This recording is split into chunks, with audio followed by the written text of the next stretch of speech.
gerist áskrifendur á samstöðinni og taki þátt í að byggja upp öfluga og róttæka samfélagsumræðu.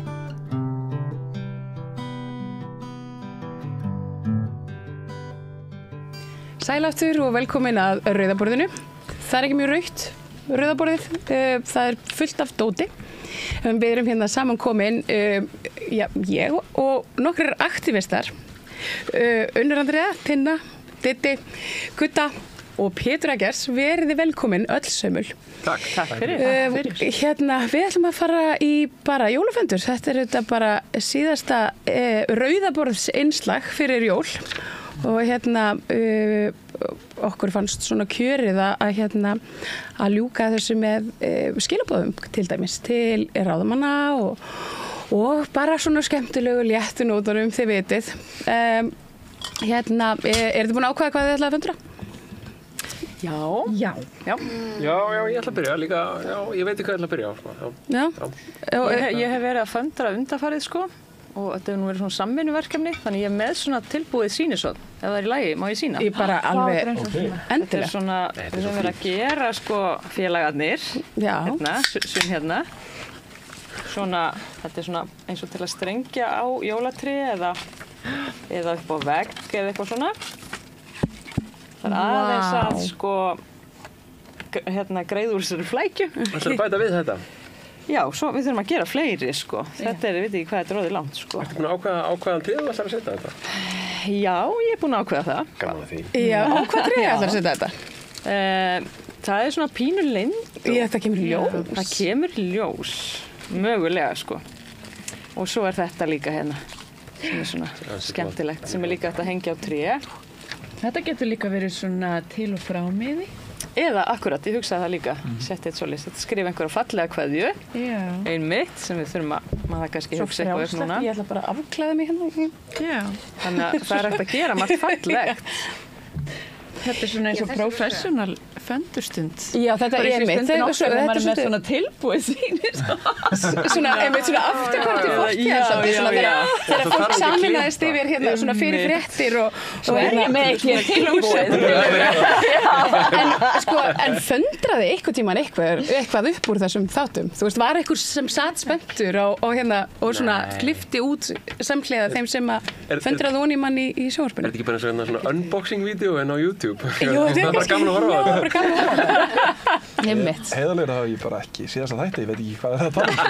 Nei, þú þarf við þurfum að senda þér. Nei, þetta var einmitt, þetta var svona, þú veist, þetta var eitthvað svona sprell, þetta voru bara innslög, svona fyrir jólin, það annars lagið, svona, já. Já, svona stundin okkar, ég hef bara hort að þetta skildreiknandi á barnatími 6:00, það er bara ekki þannig búið. Núna fyrir þessi jól? En uppáhaldsföndrið mitt, það var föndurkallinn í Spaugstofunni, mun eftir honum. Já. Hann var æðislegur, mann ekki hvað hét. En hann var ekki hress. Já. Og var alltaf að föndra eitthvað ógeðslegt svona klósettrúlu skraut, eins og maður þekkir úr leikskóla, Og var bara ekki til í þetta. Nei. Hann er engan áhuga þessu, ekki gaman að börnum, veist. Ég er svona stemming í því. Já, það er rosalega mikið búið að ganga á þetta árið. Það er þetta er búið að vera bara eitt svakalegasta ár í manna minnum, held ég. Ég sá svona, það er að því að bara veröldin mín fer fram á internetinu, eins og margra annara. Þá tók ég eftir því í morgun að það voru einhvern veginn svona öll svona memes og allt svona sprell. Það, þú veist, fjallar þetta nákvæmlega sama. Bara, þú veist, 2024 er að fara og bara, þú veist, mig aldrei koma aftur. Og þú veist, þó ég yrði milliardamæringur, þú veist, í staðinn en þyrfti að upplifa þetta á ár aftur, þá myndi ég ekki, þú veist, eru þið á sama sinnis? Já, nema, ég býst ekki til að 2025 verði mikið betra. Þannig ég er ekki að upplifa einhver sakaleg kaflaskil, Nei, það er nú málið, Skil eitthvað, dráttur einhver getur við ekki Það er nú samt ýmislegt jákvæmt sem gerðist á árinu. Það eru, þú veist, það myndast litir samfélög við það. Já, ég var að hugsa þetta. Ég þurfti að keyra suður til Keflavíkur í morgun og hugsaði eitthvað í rólegheitunum. Smástund í bílnum og ég var eitthvað, þetta er búið að vera hræðilegt ár maður. þetta búið hræðilegt. Það búið að vera svo mikið hræðilegt sem búið að ganga á. Og mér búið að líða svo illa, þetta svo leiðilegt maður. En það samt ekki, það alveg svona litlar glufur, sko, einmitt. Ég held að þær eru bara alveg fáránlega mikilvægar, sko. Það einhver svona lítið sem eiginlega kraftaverki líkast einhvers staðar og maður kynntist einhverju fólki og eitthvað svona. Og það eitthvað svona von.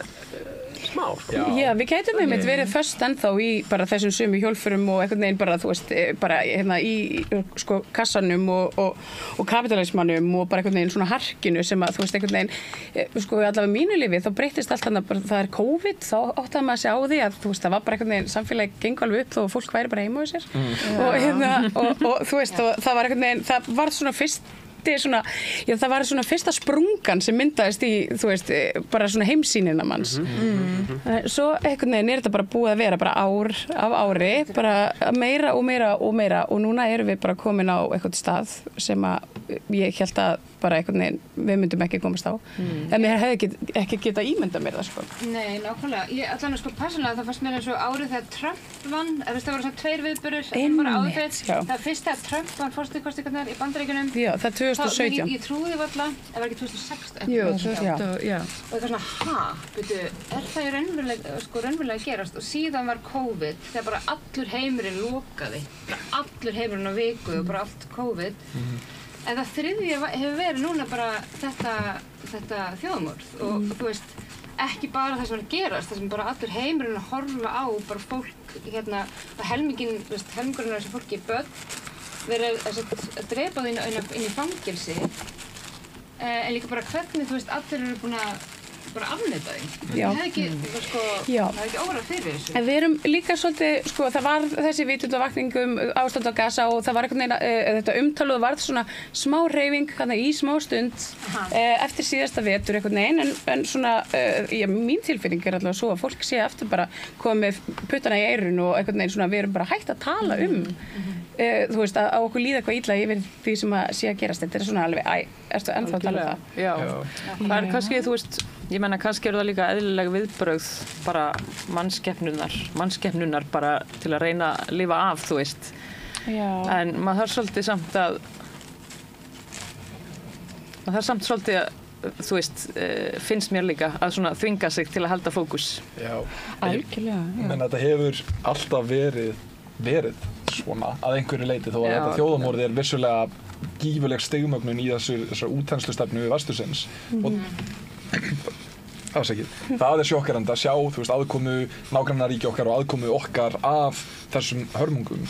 En ef ég alveg heiðalegur, þá hefur bara síðan ég var unglingur, skilurðu, þá var ég að glíma við fíknivanda og það voru svakalegi fordómar og rosalegar gaslýsingar og raunveruleikinn hefur alveg verið dálítið mikið svona stéttaskiptur og fólk hefur bara reynt að gaslýsa mann fyrir það að ávarpa óþægilega staðreyndir og þú veist, á meðan heimurinn þægilegur fyrir stóran hluta þjóðarinnar, þá verður það áfram svoleiðis og því miður þá verðist það bara ekki vera nóg að það sé verið að livestreama þjóðamorðið í beinni til þess að breyta því. Ok, sko, ég nefnilega, þegar ég var nú svo djarfur að tala um einhverja ljósklætur þá samt tekið undir með þér með þetta. Ef að sko, ég ætla bara, þú veist, við erum hvað sem að föndra, þetta alltaf, ég ætla bara að tala mjög frjálslega.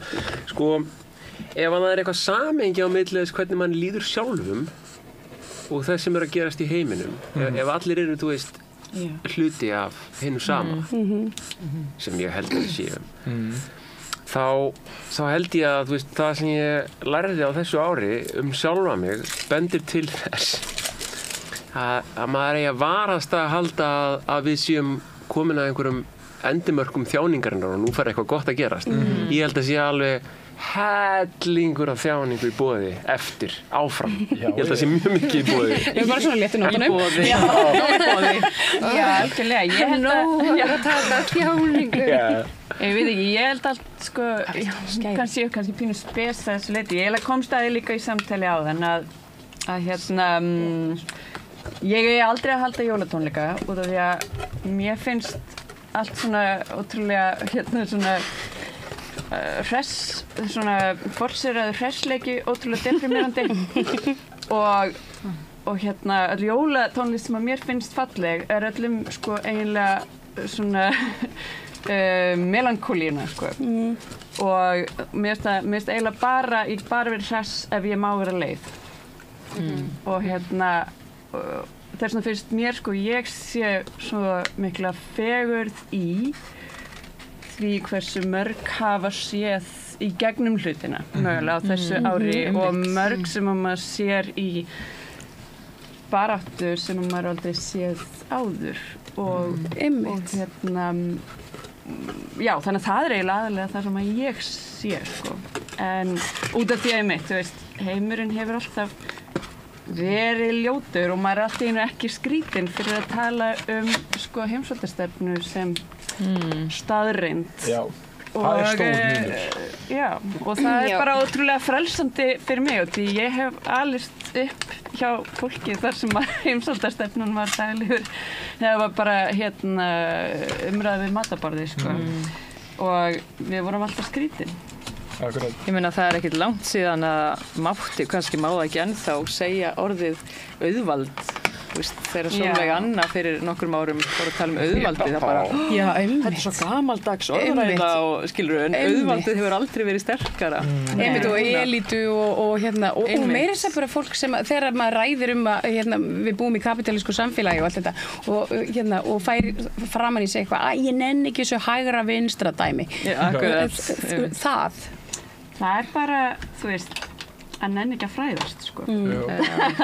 Já, það náttúrulega mikil forréttindi að einhvern veginn svona... Það rosalega mikil forréttindi. En líka bara svo mikil miskilningur þessa tvípóla stefnu hægri vinstri, allavega minni upplifun, þá eru bara mjög margir sem ég þekki sem að tala sig sem hægri menn eru bara með fullt af vinstri gildum og mjög margir sem ég þekki sem að tala sig sem vinstri menn, ef ekki bara meiri hlutinn, eru bara með hægri stefnu og ég meina Viðreisn og tilvist Viðreisnar finnst mér bara svona undirstrika það að ég held án þess að hafa heimildir fyrir því en svona á samræðum sem ég að eiga við þá sem kusu Viðreisn og ég þekki þetta var fólk sem upplýði sig eins og það var að kjósa vinstra megin við miðju og bara kannilega las ekki stefnuna eða ekki kannski mikið að pæli því og kaus hægri flokk. Það bara ekki þjálfað að vinna og sjá hvernig samhengi hlutana það ekki hægt að hafa hægri efnahagsstefnu og vinstri velferðarstefnu. Þetta er bara rosalega mikilvæga punktur og þessar kosningar voru náttúrulega, ég veit ekki alveg hvað ég að segja, ég var fyrir ákveðnum vonbrigðum með svona, þú veist, hluta af þeirri niðurstöðu. Ég átti samt ekkert vona að þetta væri að fara að bjarga okkur eitthvað, en málið er það að ég var svona viljandi aðeins að stríða kannski einhverju fólki sem ég þekki og aðeins á samfélagsmiðlum, ekkert alvarlega, en ég var að passa mig alltaf að kalla Samfylkinguna alltaf hægri flokk. Bara, þú veist, þú þekki mikið af fólki sem að vill kjósa þann flokk og sá flokkur sótti alveg gríðarleysi veðri og eitthvað svona. En ég var bara, þú veist, eftir kosningarnar þá fór ég eitthvað að steita götn og segja, þú veist, það komst enginn inn hér sem ætlar að halda á lofti hugmyndum mannréttindi eða frið eða velferð dýra eða eitthvað. Þetta verður áhugavert, sko. Og ég var eitthvað, þú veist, akkur erum við með kosningakerfi sem að murkar, tekur þessu raddir bara strókar þar út. Þá komum við samfélkingavinni mín og bara, nei, þið er bara komin samfélkinguna. Og ég var eitthvað, nei, róa sig, þannig að samfélkingin er í eðli sínu hægri flokkur. Hún er svona hlint frjálsu markaðsfyrirkomulagi á þann, og ég meina, ég er ekki að fara að hatast eitthvað við það, en það er samt þannig að sko með þeim kapitalísku undirtóni sem gerir það verkum að þau þurfa nú að semja sig aðeins lengra til hægri heldur en þau lögðu einu sinni upp með, sko. Og það er ekkert mál hjá Samfylkingunni. Það hefur aldrei verið það. Ekki einu sinni þegar hún heit Alþýðuflokkurinn í gamla dag.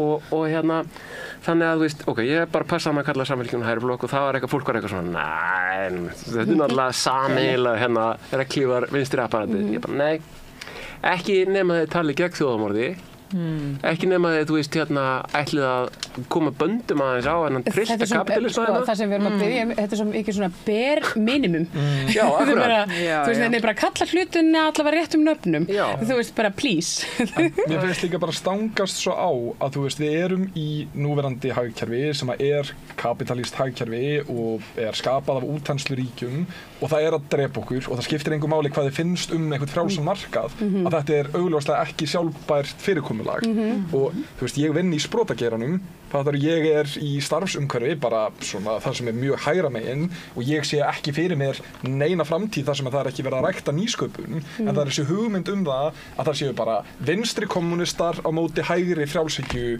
einhverri stefnu en það er bara augljóst að verðmæti eins og við erum að skapa þau og þú veist þetta kapitalíska fyrirkomulag það gengur ekki upp og sama hvort einhver vill kalla það hægri eða vinstri stefnu það verður bara augljóst að koma einhverju á eða koma einhverju formi á það þar sem að það er ávarpað sem vandamálið sem það er en allir sem eru allavega í stjórnmálum í dag að setja sig upp sem einhverja vinstri flokka eða mannúðarflokka ætla sér samt að framkvæma allt í gegnum þetta kerfi í þessari mynd og það er bara svona eins og margir tala einhvern pólitískan ómöguleika sem að fólk beitir fyrir sér þessi pólitískur ómöguleiki að gera hitt og þetta og það að hugsa hagræðingu svona stóðkerfisins það er bara vitfyrt og það er pólitískur ómöguleiki og hvernig dettur þér í hug að bera það fram en síðan á sama tíma ekki að ég hæli Kínverjum því að það er fasistaríki dauðans þetta er vesen sko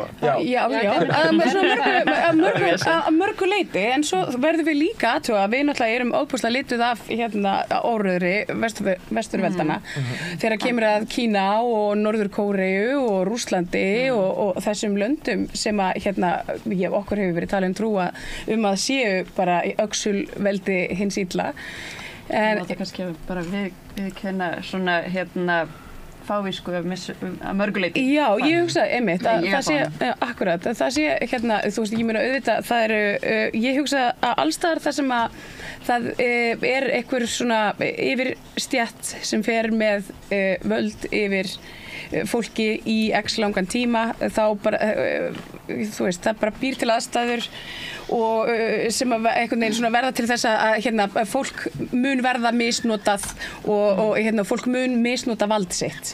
Þetta er einhvern veginn svona, ég held að það sé bara það. En það er líka þessi aðgreining sem að kemur svona daldið allavega inn í minn hugarheim frá kínverskum stjórnarháttum sem að er þessi bara skýr, það bara aðskilt bara hvað eru innviðir og hvað er opið fyrir frjálsamarkað og flókið samtal svo sem en það er mjög augljóst að þú veist, ef við skoðum vöxt miðjustéttar í Kína og bara gefið eins og ég er aðeins að skauta fram hjá þeim fasisma sem hefur átt sér stað til þess að koma því á en við sjáum að það er augljóslega gott til þess að rækta traditional miðjustéttina að festa í skorður eins og það að heilbrigðisinnviðir eru og eiga vissulega að vera þú veist, á barmi ríkisins og bara sameign og rekið sameiginlega. Akkurat, og auðlindastefna er líka annað, þú veist, við sjáum Noregur er að verða eitt ríkasta land í já, bara aftur, svona sinnum 10 bara. Já, nema eru við samt líka bara með mjög skýra stefnu það hvernig á að fara með þennan drekasjóð þarna og þú veist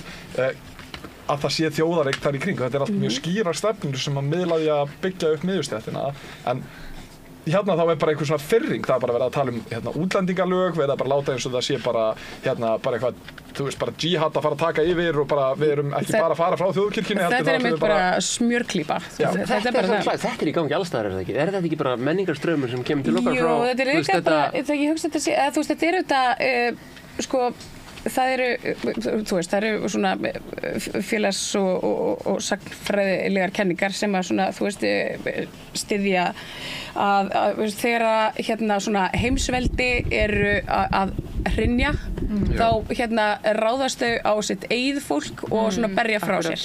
Þið erum búin að koma hérna, þú og Pétur núna, þið eru að leiða okkur inn við verðum að tala okkar allra besta Luigi.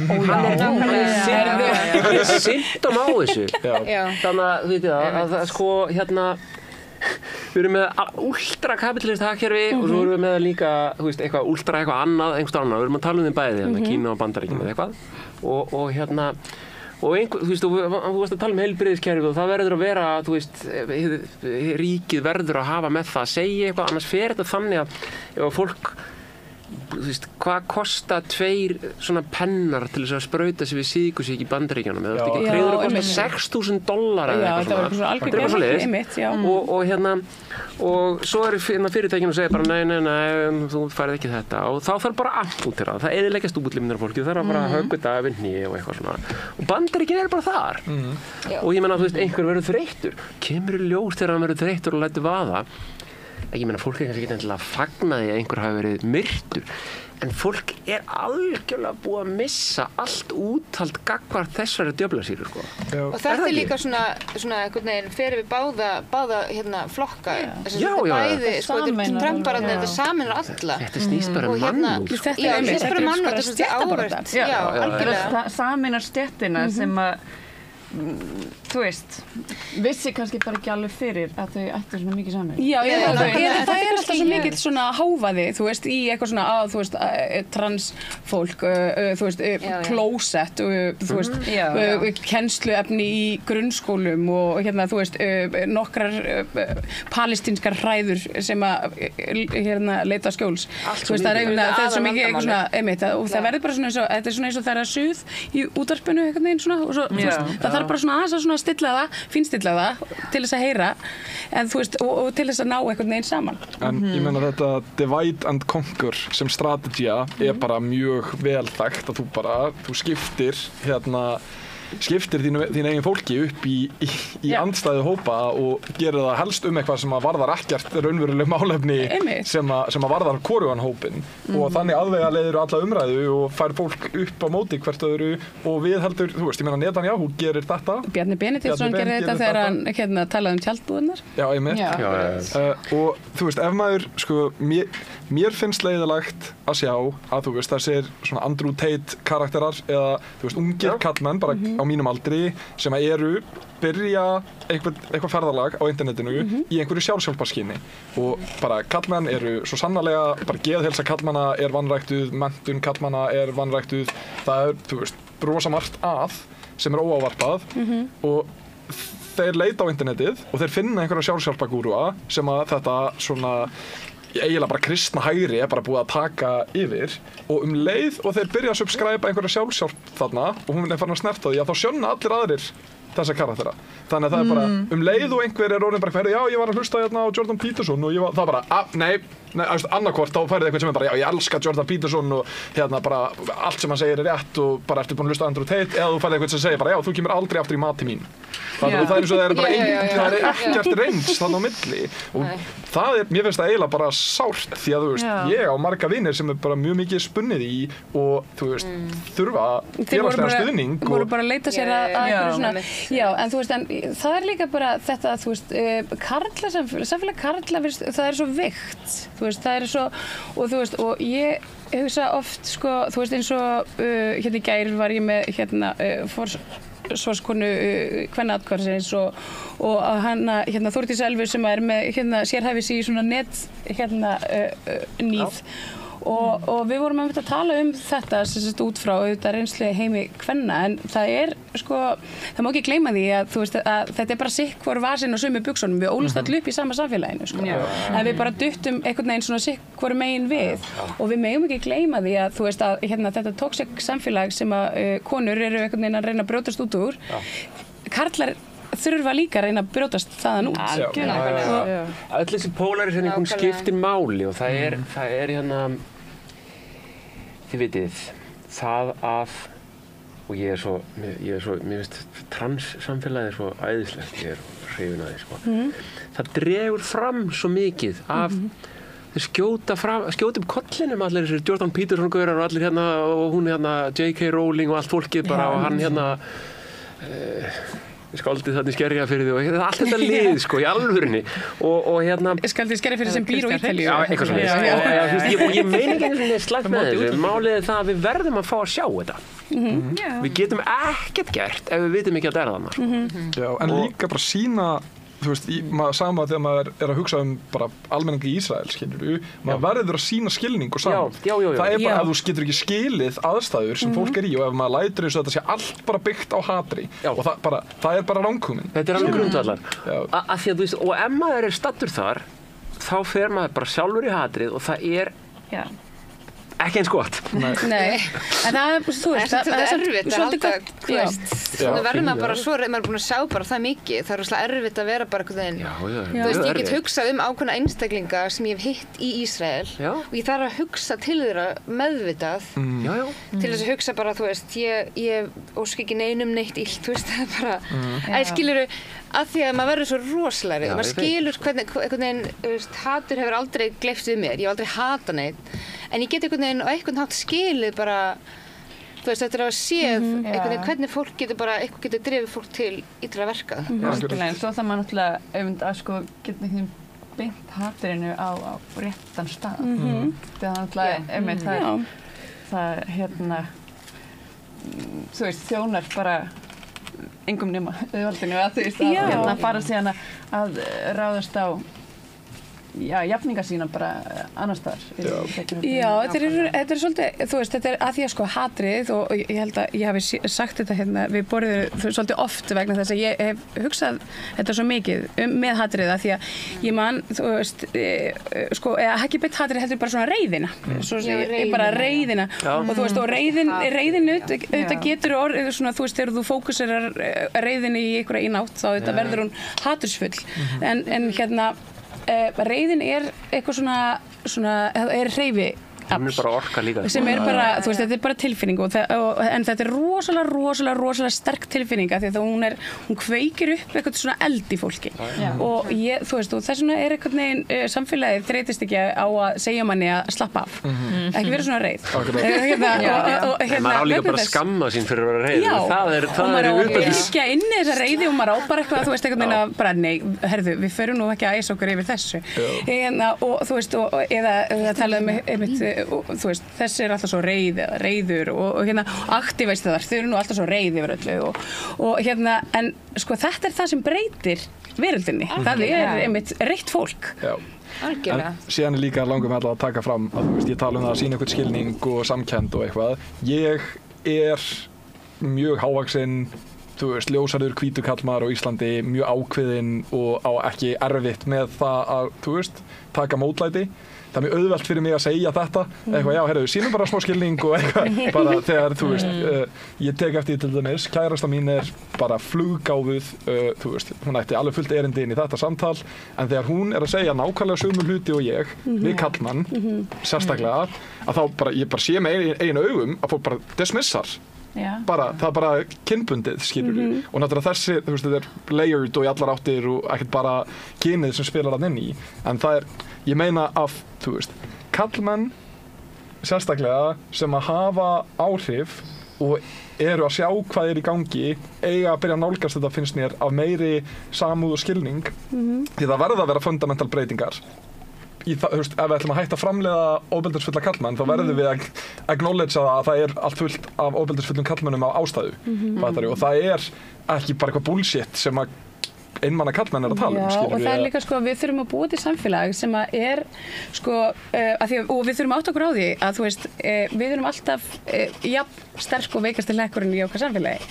Þannig að hérna, það verður engin framþróun eða samfélagi verður ekkert bættar á meðan við bara einhvern veginn svona lokum úti einhverju vandamáli eins og bara lokum hreinlega á ofbeldisfólk eða bara fangelsum fólk fyrir að hérna fara ekki að hérna setja reglum. Þú veist, það þarf einhvern veginn, við þurfum að hafa svona opnara samtal og meira kannski, við þurfum að vera meira kannski bara duglegri, ekki beint að fyrirgefa en svona, þú veist, vinna með fólki og koma því í skilningum að þú veist að hérna það sé allt í lagi að þú veist breyta stundum rátt ef að maður áttar sig á því og kannski bara gerir það ekki aftur og þú veist og hérna þetta er nefnilega bara svo rosalega einfalt að því að ég meina þú veist það er mjög ríkt í sjálfri mér hérna fyrir nokkrum árum síðan að hérna ef að þú veist, ég fór með einhverja vitleysu að gerði eitthvað rangt eða eitthvað svona, þá leið mér svo bjánalega að í staðinn fyrir að hérna einhvern veginn svona þú veist, bara einhvern veginn svona já, vá,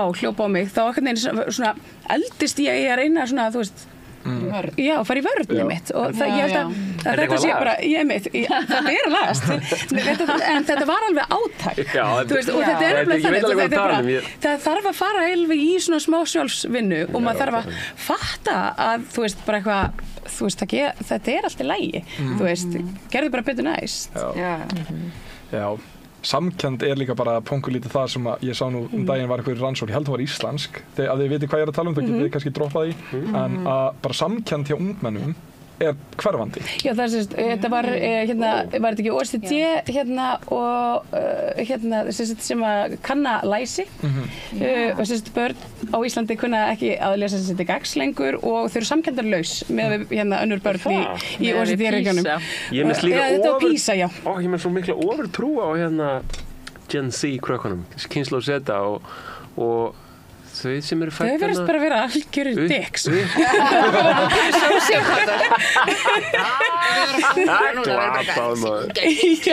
Er þetta blára? Þau eru samt sko það þarf ekkert að kenna þeim neitt mikið tilfinningagreind og alls konar svona, þau eru bara að vita þau bara lærið þetta TikTok bara fljótlega upp á 10 ára Það er spurning hvort það sé samt meira svona inn á við eða svona sjálfhvert gagnvart þeim og þau allt er eitt þú veist, kannski eru þau en það er náttúrulega okkur að kenna þau séu samkenndarlaus betur ég setja mörk og eitthvað þannig sem er náttúrulega bara geggjað maður þarf að kunna setja mörk og maður þarf að passa sig að vopnvæða það ekki, eða svona weaponize ekki markasetninguna svoleiðis en það er, þú veist, ég var alveg spáð í þessu af því að það eru bara síðastlið ár af því það eru til réttindaskólar UNICEF það eru nokkrir grunnskólar sem eru svona titlaðir réttindaskólar og þú þarft að mæta einhverjum ákveðnum atriðum til þess að vera það og og það er til dæmis, þú veist, þau fræðast barnasáttmálann réttindi, bla bla bla bla bla og maður spyr sig svona hversu mikið erum við að fræða börnin alheiminn, heiminn meina ég, jörðina og raunverulegt ástand hans og hvernig hlutinir virka eins og við vorum að tala um það áðan og hversu mikið af þessu er einhvern veginn bara, þú veist, þín réttindi og þér líður vel og þú veist, þú eigi rétt á fjölskyldu og aðskilur allt svona en erum við að setja hlutina í samhengi af því ég held að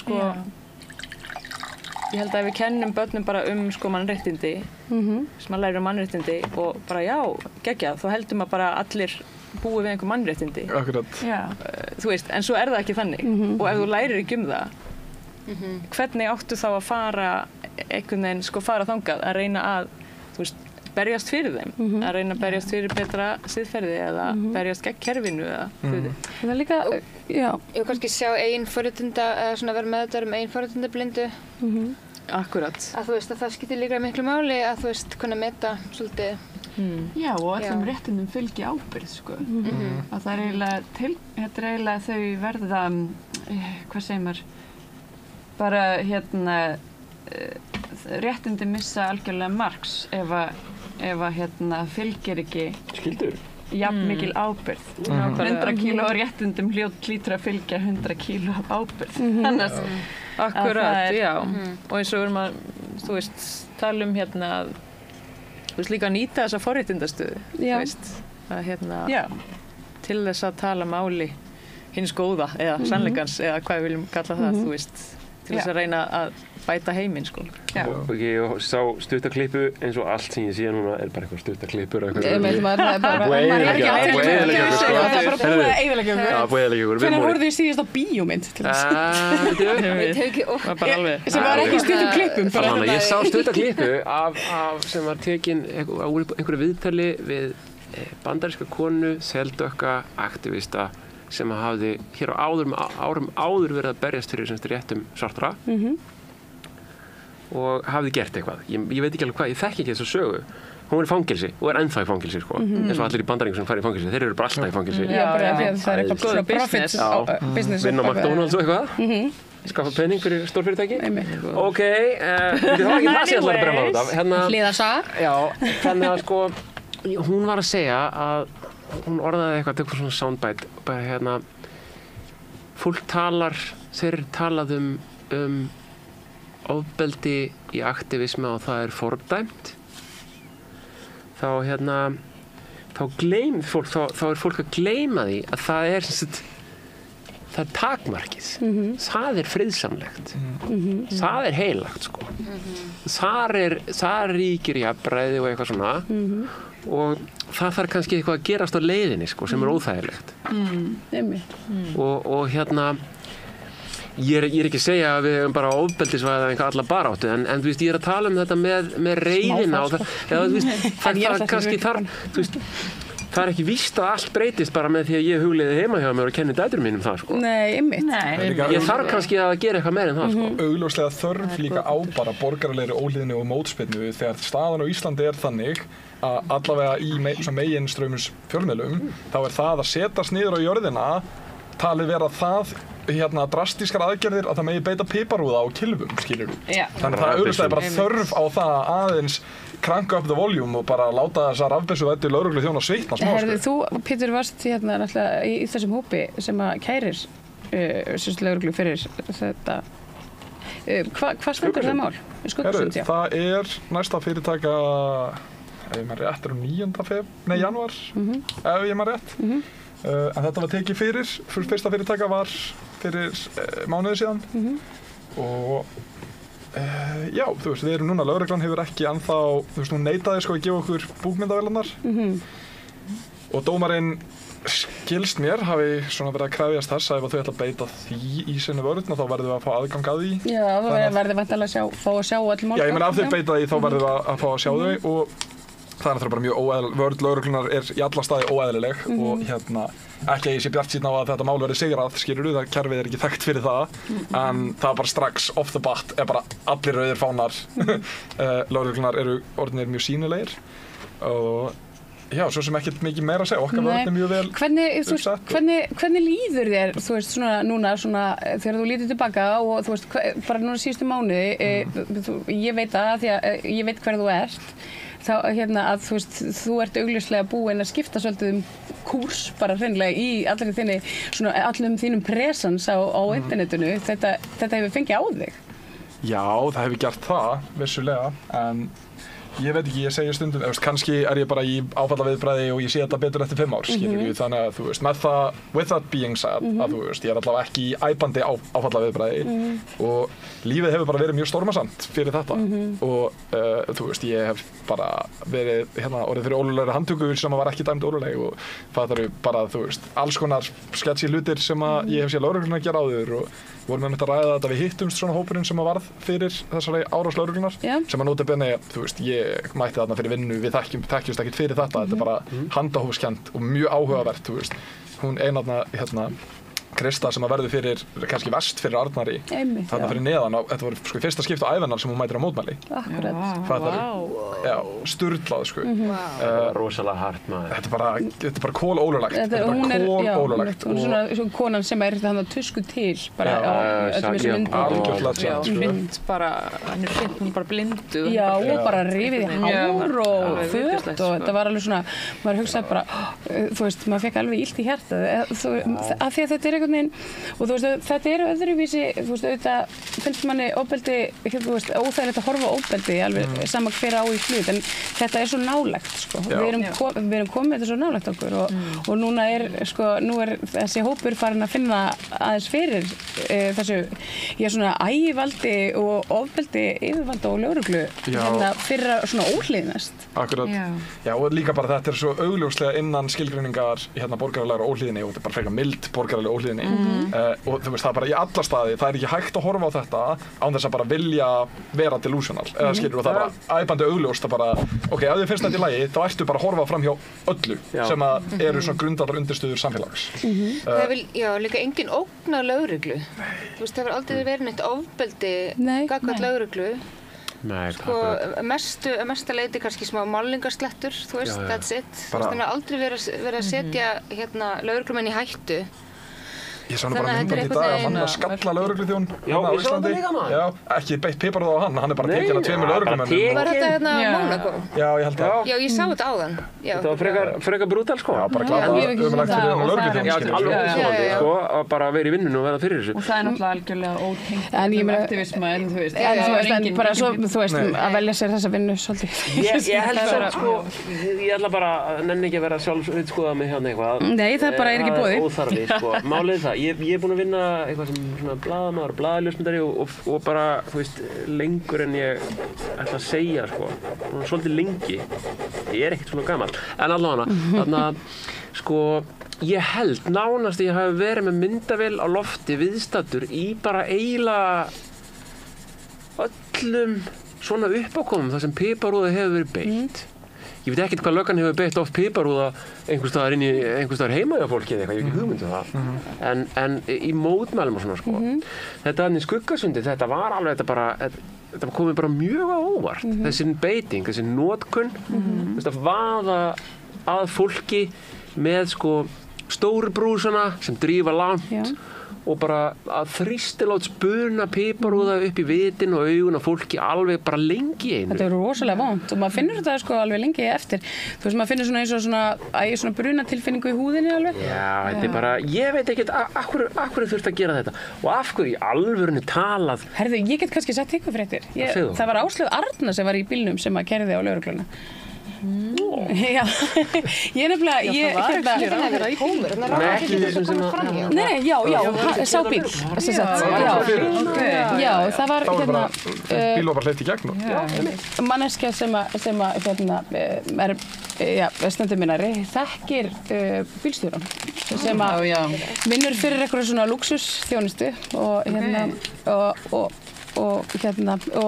það var, og gæti staðfest að þetta var Áslaug Arna sem var að flýta sér þarna og náttúrulega glæpur að stöðva þá för en þessi, þú veist, mörk er alltaf einhvern veginn að færast, þú veist, hvað er skilgreint sem hættuleg mótmæli eða ólögleg eða þú veist, einhvern veginn bara það að vera út á götu og garg og góla eins og Andersen kallaði það þú veist að það er allt í einu orði nánast sko ófriðsamleg mótmæli af því þú hækkar röstin róminn þetta er menningarlegt mál sko því veistu löggan er með eitthvað svigrúm það er eitthvað svona það er lög og svo er eitthvað reglugerð í ráðuneytinu og löggan vinnur undir því og á einhverjum tímapunkti er þolinmæði gagnvart borgaralegri óhlýðni og einhverjum tímapunkti er það ekki og þetta er menningarlegt mál og hvort þetta sprettur kemur frá beinarleið frá stjórnvöldunum okkar eða hvort að þetta eru líka, þú veist, einhverju svona meiriháttar straumar í samfélaginu, einhverju tíðarandi sem að, þú veist, veldur því að það er, þú veist, uppgangur fasum og allt þetta, sko, og þetta hangir með, sko, það getur vel verið og hérna og ég meina, þú veist, ég var einu svona vinn í Sádi-Arabíu og þar voru svona straumar þar var trúarlögregla og einhver önnur lögregla og herrlögregla, alls konar lögreglur og mjög mikið vesen og stundum gat maður farið út að borða með vinkonu sinni og setið við saman borð af því að þú veist, þá var stemmingin í samfélaginu þannig að það var trúarlögreglan kom og kíkti og bara allt í lagi en svo, þú veist, árið eftir eða þar á eftir það var bara einhver breyting og þá komu þeir og bara svona poti mann með priki eða eitthvað en maður mátti ekki sitja með konur sko. Já, einmitt. Þetta er bara, þetta er eitthvað menningarlegt. Þetta er bara svona, einmitt, þessar sveiflur þetta er svona öfgasveiflur. Já, en þú veist, þegar ég er niður í andirinu á svitið dómsmálaráðuneyti einhver tímann var að taka myndraði þegar eitthvað fólk liggur þar í mótmælum og þá koma lögreglumenn og bera þau út og þau eru bara að láta handtaka sig, þau vita það alveg og þau koma 4 og bera þau eitt í einu þetta er allt í lagi, þetta er svona 6-8 manns þetta er svolítið vinna, bara eins og flytja sófa og brúm eða eitthvað en þeir gera þetta og þannig horfði ég á það bara henda fólk í jörðina, grípa í fæturnar á því draga það eftir götunni þannig að hausinn dregst eftir malbygginn og rekst mögulega í gangstéttarkantið eða eitthvað ég bara, hvað er að ske hérna? Til hvers þarf að gera þetta? Lögreglan kom með vopn og beitti þeim núna í fyrsta sinn í vikunni. Já, akkurat. Ég reyndar viðurkenna ég hef ekki sett mig neitt inn í það mál. Ég sá bara fyrirsagnirnar og ég hugsaði með mér, sko, einmitt, ég nenni ekki að setja mig inn í það því ég veit að ég á eftir að vera ógeðslega reið og ég nefnilega, að því ég hata þessa vopnvæðingu lögreglu og ég sé bara ekkert í veröldinni sem getur réttlæta að lögregla skuli bera vopn. Nei, sammála því. Og líka sérsveitin var kölluð til þarna, þetta var ógnandi maður með hníf, allt sem að lögreglan hefur sagt opinberlega og áhugavert eins og við rættum nú fyrir hérna. Og hvernig hníf, og ég með smjörhníf Akkurat. Þú veist, en lögreglan var bara með eitthvað tilbúið pressrelease. Það er songur. Segist núna verið búin að tala við lögreglan í Noregi, sko, lögreglan í Noregi, hún er alveg steinhissa yfir því að lögreglan hafi ekki þurft að beita rafvopnum fyrir en núna, þú sé búin að vera með þetta í allan þennan tíma. Þannig að þau voru greinilega bara hringdu fyrst í Norsáranna, bara heyrðu, hvað finnst ykkur um þetta? Einmitt, þetta er svona þegar barnemann segir svona, það mega allir innan krakkarnir í skólanum gera þetta nema ég. Þú veist, þetta er svona sama meiði. Þetta er svona, allir í heiminum, Noregur og þeir segja bara, við eigum að nota þessi vopn meira. Þetta er ósanngjarnt. En umræðan, hún er að bara fara í gang held ég smá núna því að lögreglan hefur verið að dreifa einhverjum viðbragðsseðlum eða bæklingum niður í bráðamóttöku og því sá nú að það var eitthvað viðtal við einhvern sem að starfar þar sem að það eru, sko, hvað var þetta að kalla? Samkvæmt þessari grein, þá er hvað kölluðu þið þetta? Eitthvað æsingsviðbragð sem á að vera, sko, þegar fólk sem að beitt rafbyssu verður svo æst að það var hjartastopp. Já, nákvæmlega. Það er þetta, einmitt, það er þetta ofsa, einmitt, eitthvað svona öfgaæsings eitthvað. Já, sem þetta er bara augljóslega ekki þeng og kemur frá lögreglunni. Já, þetta er bara eitthvað, þeir sprengið í hjartað og kenna þér um það. Já, og við skulum bara, fólk getur bara kynnt sér, það er umfjöllun dauðdaga í Bandaríkjunum út af Taser 10 sem er sama opn og við nota hér og það eru einhverjir þúsundir dauðsfalla sem að hafa verið, sko, held ég á ári í Bandaríkjunum, þar ef maður googlar bara Router og Taser Death. Þetta var Reuters, er það ekki, nokkra ári tímabil, en þetta voru þau dauðsföll sem að, sko, Reuters gat með smá rannsóknarvinnu og blaðamenn gátu fundið sjálfir, sko. Það er náttúrulega alltaf gefið upp, sko, í svona dánartölum, hvaða atburðarás, þú veist, er á undan, sko, en þau lögðust í smá rannsóknarvinnu og fóru svolítið í gegnum þetta með viðtölum við fjölskyldu og vinni og fengu og tókst að draga upp þessa bara mjög skelfilegu mynd af þessum rafvarnarvopnum eins og nýyrðasmiðir lögreglunar vilja kalla þetta. Brjálað að gera hjá þeim. Merkilega. Já, ég verð að viðurkenna, ég þekki þetta mál ekki vel svona að tjá mig. Nei, en ertu öruggari vitandi af lögreglunni með vopn? Nei, það var mér ljóst fyrir að nokkur síðan að sko, lögreglan vinnur ýmis störf og mörg góð, en það var mér ljóst alveg fyrir nokkrum árum síðan að þegar kemur að því að verja kerfi eða mig, þá velur lögreglan kerfi. Það er hennar hlutverk. Já, hún er alltaf stofnuð lögreglan er bara, hún þróast þannig og er þannig og hún er bara hún er bara einkavædda eða ekki einkavædda heldur hún er einkaleyfi ríkisins á valdbeitingu. Það er bara það sem hún er og ég meina það er bæntanlega almennt samþykki að við þurfum á því að halda fyrst hún er svo getur maður bara verið misjafnlega sammála og ósammála eitthvað svona en er almennt samþykki fyrir það er framleitt samþykki fyrir því fólk er líka bara svolítið dúfið og fæðust bara öll inn í þennan raunveruleika þar sem lögreglun er til allir sem eru lifandi á Íslandi núna fæddust á Ísland með lögreglu það er bara alveg svo öll kerfi munu alltaf það er bara sko að sína fram á það bara kerfi viðhalda sjálfum sér og það er bara alveg svo launamunur kynjana hann viðheldur sjálfum sér og þá kannski einhver kemur að reyna að breyta því og valdbeiting lögreglu hún er bara þá kannski einhver breyti því og það er bara að gera það með höndunum sko hinn almenni borgari hafi kannski brugðið aðeins í brún við Skuggasundsmálið varðandi þetta átta sig á lögreglan er kannski ekki til þess að vera í okkur heldur kerfið sko það var svona aðeins hrist upp í hugmyndum fólk þeir voru náttúrulega ekki komni með rafbyssurnar en þú veist nú ætla maður ekki að fara að búa henni til en ég meina þeir hefðu allt eins getað nota rafbyssurnar vegna þess að í reglugerðum beitingu þessara vopna þá er þeim þeim bara í sjálfvald sett hvort þeir taki upp kylfu brúsa eða rafbyssu. Ef þú átt annars svona 0 þá skulle við koma með samsæðarkenningu. Herðu, ég bara, ég skal vera svo snöggar þetta. Nei, ekki þennan, þú tökum þessi með áfengi, smá. Já, nú þessi með svona hinn. Já. Ég þarf bríóinn, sko. Hann er á einhvers staðar. Hann er einhvers staðar. Djók, allt í góðu, ekki stress. En komdu samt með samsæðarkenningu. Já, komdu samt. Ég er mjög spennt. Á meðan ég þegar Nei, þið veitir sko, þetta momentarni Skuggasundi, þetta var náttúrulega slíkar voru byrðinnar að piparúða þannig að og einhvern veginn fleira sem þarna framfór í einhvern veginn samskiptum óeinkennisklædslögreglumanns við og þið vitið alveg hvað er að tala um, þú Pétur náttúrulega búin að horfa á þessi vídeóöruglur að sko Já, hann er alltaf bara komið með heilaskemmta þessu. Já, akkurat sko. Við erum bara að spóla svo oft fram og tilbaka. Þú veist, ef ég hefði fengið að setjast niður með yfirmanni greiningadeildar eða einhverjar helvitsdeildar þannig og spurja heiðarlegra spurninga eftir þetta, þá hefði ég spurt hvort að menn hafi fyrirfram verið búnir að ákveða að þetta væri mómentið til þess að sýna þessum hópi hvernig valdið er beitt og hvort að væri mögulega sko og ég ætla ekki að gera lögreglunni það upp að vera að taka þátt með beinum hætti í pólitískum leik. Nei, en ég meina hún hefur bara hlutverk. En sko, þú veist, hver er yfirmaður lögreglunnar? Dómsmálaráðherra er yfirmaður lögreglunnar. Hver er yfirmaður dómsmálaráðherra? Það er forsætisráðherra. Og ég meina þetta er ekkert ógeðslega flókið, sko. Nei. En það er bara yfir allan vafa haminn og það er algjörlega bara óháð því hvernig þetta dómsmál fer. Fólk getur bara kynnt sér þetta allt saman sjálft.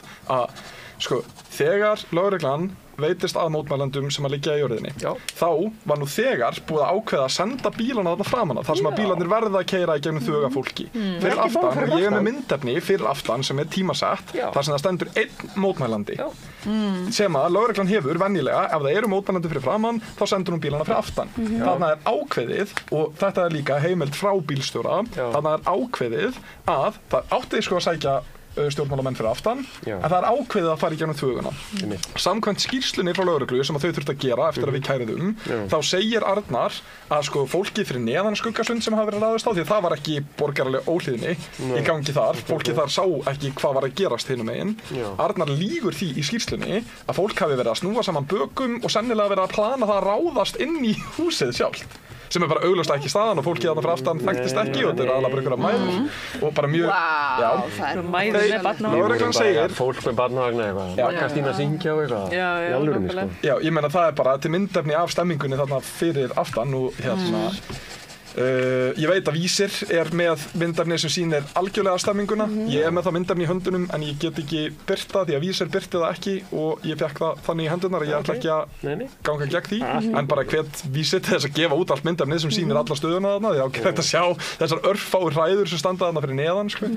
En lögreglan segir að það hafi verið að fylgjast með aðstæðum í gegnum myndavélakerfið og að þar hafi í rauninni verið tekið sko, ákvörðun að nú skuli beita piparúða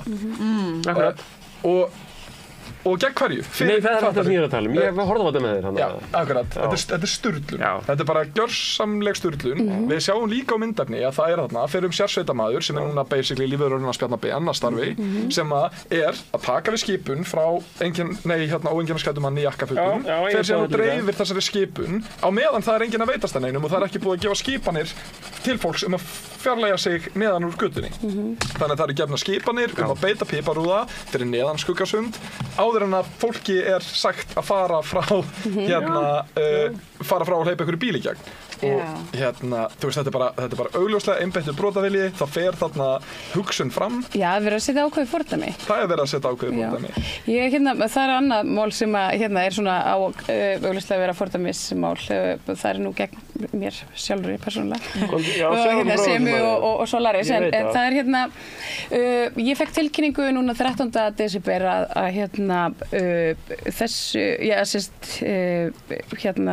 maðurinn sem að kærði mig, Einar S. Halldórsson, pabbi Diljár Mist, sem er engin og bara hefur enga aðkomu að þessu máli whatsoever, þannig að mjög undarlegt að hann hafi síðan ná að draga þetta svona langinn, en hann sem sagt kærir niðurfellingu lögreglu öðru sinni. Þannig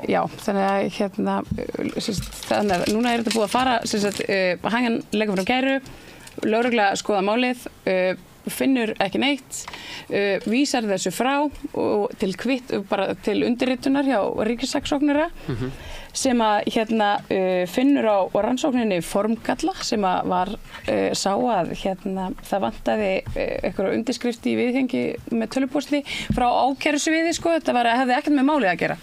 En það var vararíkissaksóknari, hún fannst þetta vera nægt tilefni til þess að kalla eftir frekari rannsóknarmálinu og sem að fer fram og er búin að vera núna í gangi síðan í júlí og er svo aftur felld niður eða vísað frá vegna bara þess að það er hreinlega ekkert í þessu sem styður þessar ásakanir en og þetta ákveður maðurinn að kæra svo, og nú er þetta enn og ný komið á borð ríkissaksóknara. Það sem er merkilegt í þessu er að vararíkissaksóknari sem er búin að vera í leyfi síðan í ágúst vegna þess að Solaris kærðan þar sem hann viðhafði bara umurlega og fordómafulla orðræðu í garð minnihlutahóps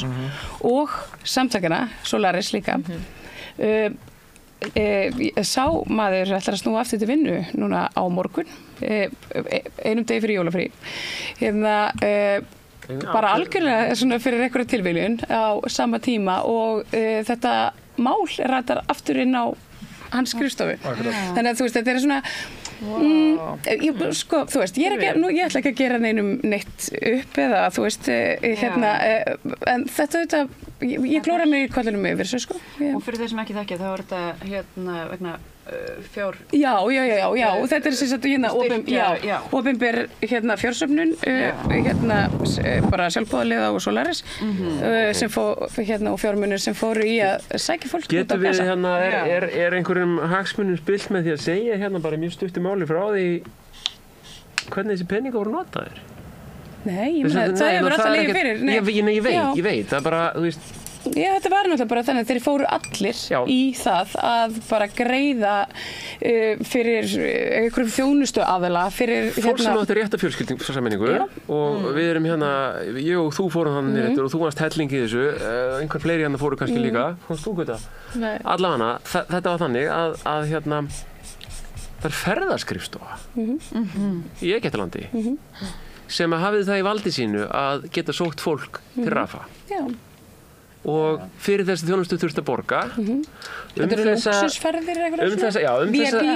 þessa þjónustu gilda lögmál framboðs og eftirspurnar Já, ég meina þessi þjónusta hefur verið til í mörg ár framboðið á því að koma fólki yfir þessi landamæri á þessum tíma var mjög takmarkað þá voru fégráðugir kallar inn á skrifstofu sem að gátu hækka verðið á þessu og það er fólk hinum yfir landamærin sem er verið að drepa með sprengjum Þetta er nú enga framkvæmdtækið, við skulum vel átt okkur á því og þá var safnað peningum hérna heima og það var kallarnir á ferðaskrifstofunni þeir segja, nei, við erum ekkert að fara að taka við einhverjum money transfer eða einhverjum skítugum $20 seðlum. Nei, þú veist, þetta varð að vera eftir bara ákveðnum kúnstarinnar reglum, þetta var bara allt mjög, þú veist, það voru bara Þannig að það safna peningum. Við vorum með gjaldkera, þú veist, og setja á umslag, fljúa með þetta á Kaíró, þar var fólk á ykkar vegum sem tók á móti þeim, fór og talaði við þessa kalla, borgaði peningin fyrir ferðina yfir og með öll gögn og allt með kvittanir og nafnalistar og allt til Já, þetta liggur allt fyrir og ég meina lögregla hefur séð öll þessi gögn og við sem höfum farið til yfirheyrslu núna, þú veist, í tvígang og það er ekkert meira í þessu máli, þú veist, þetta er bara svona þetta svona frekikallinn stælar. Pólitískar ofsóknir. Já, ég var bara svona gengur fólki til, þú veist, hvað markmið með þessu, hvað er að segja? Bara það sama og að sprauta piparúða framan í mótum. Þetta er bara rasismi, þessu bara hvernig, þú veist, múslimar að komast til Íslands, þetta er bara það, þú veist, það er kjarnin í þessu. Svo svolítið merkilegt á sama tíma og þetta er að eiga sér stað, þá var hún Bergþóra okkar, hún var tilnefnd sem maður ársins, þannig að við fórum þú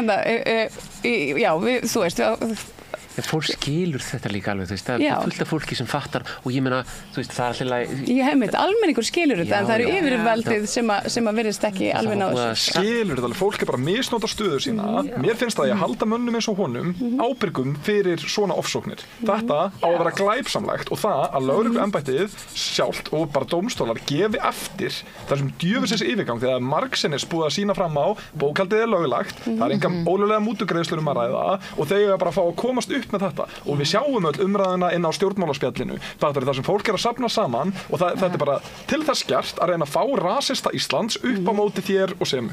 Og það er útspilið og það tekst að einhverju leyti. Við náttúrulega bara raskaldum svolítið Bjarna Benediktsson sem utanríkisráðherra þarna með því að fara út af því að hann var búinn að tala þennan pólitíska ómöguleika. Það væri svo óbúslega erfitt þegar það lá fyrir að Ísland hafði ekki aðhafst bara eitt á landamærum Rafa. Við vorum auðvitað í sambandi við diplómata frá öðrum Evrópuríkjum á þessu tíma, þannig að það kom og frá þeim, bara frá fyrstu hendi. Það er nú líka engin skortur á því núna íslenska ríki og stjórnkerfið berið sér á brjóst fyrir að hafa framkvæmt þetta, sko. Nei, það er bara, þú veist, þegar þú gerðu það sama og þið, nema þið voru búin að borga. Það var búið að borga með söfnunarfé fyrir þorran af því fólki sem komst í gegn. Og ég meina, það getur vel verið, ég ætla ekki að taka, þeir voru þarna niður frá erindrekar frá utanríkisráðuneytinu og unnu eitthvað svolítið, sko. Ég meina, það var almenningur var búinn að gera bara þorran að því sem þurfti að gera. Það er nefnilega málið, sko. Og ekki finnst stjórnvöldum þetta það slæmt að þau eru til í að taka á sig krediti fyrir að hafa gert þetta. Svo að kæri ykkur. Já, mitt auðvitað. En við sem bara almenni borgarar eigum bara eftir sætt okkur við þetta og mér langar að segja, varðandi hann, hvað heitir hann aftur, pappina Dilja mest? Einar S. Halldórsson. Já, og dóttir hans, þau eru sko mestu svona xenofóbísku bara múslima hatarar sem ég veit í alvörunni talað og þau eru sjálf að reyna að byggja eitthvað svona theokrasi, eitthvað trúaríki þar sem að það á bara að fara að innleiða aftur kristni í grunnskóla og þau vilja bara sjá Ísland sem eitthvað kristið Íran. Já, og bara evangelista. Já, svona bannárastemning, þú veist, það er að segja þetta blátt bann og hærri og þyngri dóma fyrir fíkniefna neyslu og þetta er svona, þú veist, þetta er svolítið skrítin orðræða, sko. Þetta er bara hættulegt fólk sem er að reyna að hræða fólk. Núna við erum eitthvað örlítið hlutfall Íslandinga sem að kemur frá Miðausturlöndum. Hugsa ykkur líka að vera bara svona leiðilegur. Ég er að hugsa að hældi það bara andlitið er alltaf bara eitthvað svona, þú veist eitthvað, allt sem er gaman er bannað og eitthvað svona, þú veist, að það er bannað að vera góður við aðra, eitthvað svona, þú veist, þetta er eitthvað svona allir meira því á öfgahægrunu líka verið bara, ok, that's too much bara þar, þú veist, ég myndi skammast mér svo mikið að vera pabbi minn, ég myndi bara, hvað við Nei, mér skilst það, hún sé bara mjög sátt við hann, sko. Þetta er hægt en er ekki bara andkapitalíst að vera góður? Er það ekki? Held þessu mig. Jú, það er náttúrulega, þú veist, einmitt, að gefa með sér. Það er alltaf að exploita. Það er mjög hættulegt og dreifa þessari hugmyndafræði að það, allir geta átt sér líf og svona. Það er bara mjög stór hættulegt fyrir fólkið við völdin, sko. Og ég vil segja, sko, þetta með skuggasund og svona, þú veist, ég held að sé bara orðið fólki meira og meira ljóst af hverju, nú er ég fyrir að finna orðið fyrir það, hvernig sko hlutirnir hanga saman, af hverju það er ekki góðmennska eða einhver svona ölmusa og sko ég hata góðgerðarstarfsemi sem hljómar alveg hræðilega en bara en sko góðgerðarstarfsemi yfirleitt, þú veist, það þýðir svona ölmusa, skilur, ég er svo góð og þess vegna leyfi ég þér að vera til og ég svona gef aðeins af en það að ölmusa þurfa að vera til þýðir bara að við búum í rigged kerfi, skilur, þýðir bara að það er mjög góða punktur að og hvert ætla ég að fara með það já, að það, hvernig allt er einhvern veginn, þú veist tengt, já, og af hverju það að standa með öðru fólki ekki ölmusa, af hverju það að standa með öðru fólki ekki góðmennska, það nauðsyn vegna þess að það bara solidarity að standa með, út af það það sem maður gerir, út af því að líka ef að við normaliserum fasisma út í heimi, hann mun alltaf koma hingað. Já, hann og einhverjum tímapunkti hann hérna, skilur en sko ég líka að tala bara full blown, skilur á einhverjum tímapunkti verða bara börnin okkar og barnabörn og við sett í fangabúðir og okkur bara útrýmt án þess að nokkur segir neitt út af því að það ekki þjónar ekki hagsmunum miðvaldsins eða þú veist að segja neitt þetta bara þetta allt heilt og það að sko, einmitt, og þetta svona viðburðir eins og Skuggasund svona blaut huska í andlitið á mjög mörgum að bara, wow, við erum ekki safe og þú veist, og þá ég ekki að segja endilega þessi sjálfselska að standa með öðru fólki en maður bara stendur með öðru fólki fyrir fólkið og fyrir sjálfum sig og fyrir bara heildina að það ef það meikar sens þetta bara grunn þarfir okkar eins og ég hatti fótbolta sem að voru allir séu mjög sammálaðir það alveg sko það svolítið þetta ekkit þessi pæling alveg gömul sko í búddismannum hún alveg svona það þetta með frá hvaða stað ertu góður sko Ertu góður að því að þú ert skörinni herra? Ertu góður að því að þú ert og þú talar þinn litla bróður. Já, akkurat sko. Ertu að reyna Gleymdu ekki þínum minnsta bróður. Búddistarnir segja sko, það maður á að gera þetta frá staðnum þar sem allir eru þið sama sko og þá þetta allt í lagi. En þú getur ekki beðið eftir. Þú getur ekki beðið með góðmennsku eftir að þú ert enlightened sko, að þú ert uppljómaður, þú getur ekki beðið þangað til. Af því að það bara, þá gerur það bara í næsta lífi eða þar næsta eða eitthvað, þá ertu bara alltaf vondur sko. Þannig að maður verður að byrja að vera góður og svo kemur þetta. Já. Svo fake it till you make it. Já. Það er þannig, það er bara mjög mikilvægt. Æfast því að verða enlightened. Getur ekki gert öðruvísi sko. Hvernig gengur ykkur í föndrinu? Hvaða skilaboð ætlið þið að setja fram og handa hverjum? Ég er komið með kortið mitt sko, ég er að hugsa skilaboðin sem ég set inn. Þau fara til RÚV, því að RÚV hafa algjörlega brugðist fjórðuvaktinni og það er bara sorglegt að sjá gott starfsfólk bara verða einhverju fróðið að nynni sko. Viltu sjá það? Já, takk. En þetta áminning alla blaðamennina sem að RÚV hefur ekki fjallað og sem eru 191 núna og ég var einmitt bara í gær, það var það sem ég var að segja ykkur fyrir þáttinn, ég mæli með að allir fari á YouTube og finni Channel 5 með honum Andrew Connegan, nei, ég man ekki alveg hvað hann heitir. Það var að koma út klukkutíma langur heimildaþáttur átökin þá milli sko, með áherslu á Ísrael og Lebanon og þau eru þarna báðum megin við landamærin og eru að tala við, þú veist, eru að tala við herstjóra IDF, Ísraelska hersins og eru líka að tala við almenna borgara í Líbanon og eru að tala við Hezbollah, leiðtoga og þetta er bara taka brjála gott coverage og eru að tala við vestrænan blaðamann sem var þarna með, hvað heitir þau, fréttamiðl Jóð Al Jazeera, já. Hann var þarna með Al Jazeera þar sem þau eru einhverjir 4-5 fréttamenn að taka upp átök sem í kannski 2 kilometra fjarlægð og að heyra á því að þetta þú veist, þetta breskur eða eitthvað, tala bara mjög veðbrennandi ensku og svona auðveldara að leita menningarlega einhvern veginn við hann og hann að lýsa því bara, já við stöndum hérna og vorum að mynda efni, vorum að streyma sko beint, búin að tilkynna, vorum að streyma beint inn á 2 helstu fréttastöðarnar hérna og þú veist, vorum búin að gera samband við ísraelska herinn og það eru drónir að fljúga yfir okkur og síðan eru bara sprengt og bara besta vinkonan segði einhver missir bara báða lappirnar og hann hleypur að henni til að hlúa að henni og þá er það bara sprengt aftur og þá deyr kollegjans og síðan er bara 2 mínútur af hríðskota árás og þau eru bara fréttafólk á opnum fíld þar sem allir átt að sjá því hver þau eru og að hlusta á vestrænan fréttamann, blaðamann sem er bara einn af 190 eitthvað blaðamönnum, eða þú veist hann er ennþá lifandi en vinur hans sem deyr er einn af þessum 190 eitthvað blaðamönnum sem eru dánir til þessa og RÚV hefur ekki einu sinni tekið viðtal við eða reynt að setja sig í samband við eða reynt að gefa heiðarlega umfjöllun ástand blaðamanna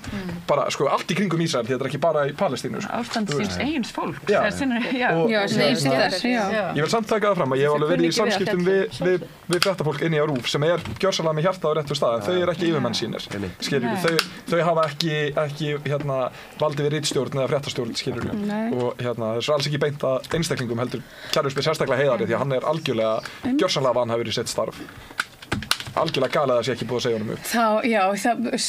Hvað ætlar að skrifa til Heiðars? Ég er að reyna að koma reiðin í orð. Já. Þetta verður kannski 2 rauðin svo bæðið og þá kemur þetta. En þú, ertu með skilaboð? Já, ég er með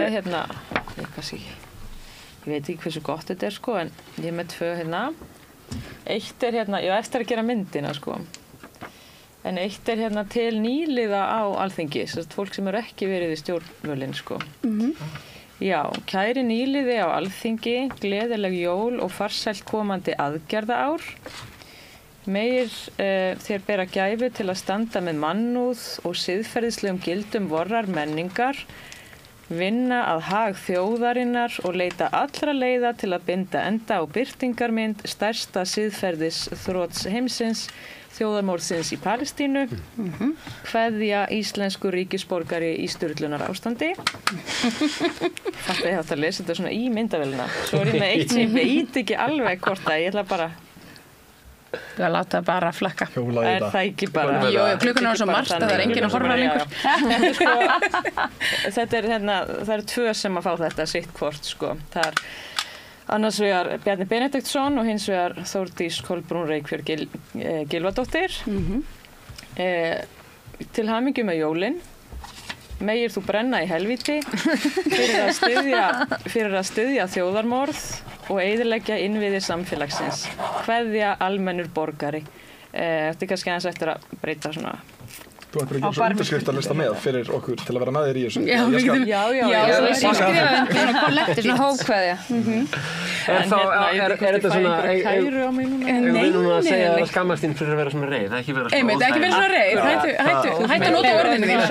Þú brosir. En hvað segir þú til því?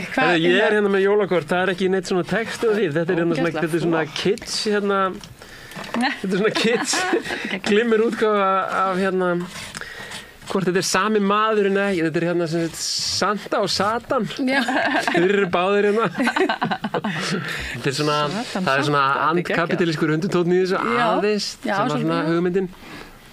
Þessi hressi rauði. Þetta sem ég gerði. Já, og þú talaði svo mikið, ég hef ekki alveg náða að sinna þessu. Nei, það er virkilega. Það þarf að ryksu og svo hérna eftir Já. Við finnum út úr því bara oftir. Það eru rosa duglegar með ryksuguna hérna í Veröld. Já, húsi Vigdísar. Húsi Vigdísar. Til þess að bregðast við. Já. Einmitt. Já, glimmerinu. Já, ég skil. Já, þetta var svona mjög óskil. Ég náðu þessu ekki. Við erum að tala glimmerkastið á Bjarna Ben. Já, glimmerkastið á Bjarna Ben er náttúrulega eitthvað svona sem að einmitt. En það eyðilagðist lyklaborð. Það er þessu sniðugt. Er þetta eyðileggja hluti með glimmer? Já, ég veit það. Ég veit. Halli á ríkissjóði. Það var alveg gríður halli. En hvað segir hérna Tinna, hvað ætlar að segja okkur? Ég er í þessari jólaskreytingu hér, sko. Já. Einmitt, svona borða hérna með palestíska fánanum, sko. Svona eins og ættu Danir gerir þetta oft svona skreyta jólatré með fánanum sínum, sko. Og þessi svona sería, ekki að kalla þetta sería, fánasería, en ekki jólasería, mun sem sagt skreyta ákveðið jólatré hér á landi. Já. Og nákvæmt. Þið eru búin að búa til svo mjög spennu í kringu þess að borða hvar var ekki en Unnur hvað ert þú að bjóða upp á? Ég er nú bjóða upp á hérna bara svona hvað heitir þetta svona hvað heitir þetta? svona nælur. Já, vá. Þetta geggjur. Og því ég var að gera svona myndband fyrir Bjarnaben. Stór brjóst. Það sem að já, ég pínu bana að fokka sér. Að láta hvalveiði í leifunum en líka út af mörgu öðru. Þetta var ekki nefnt. En hérna ég ákvað að horfa svona fram á veginn og þetta var svona skilaboð til komendur ríkisstjórnar.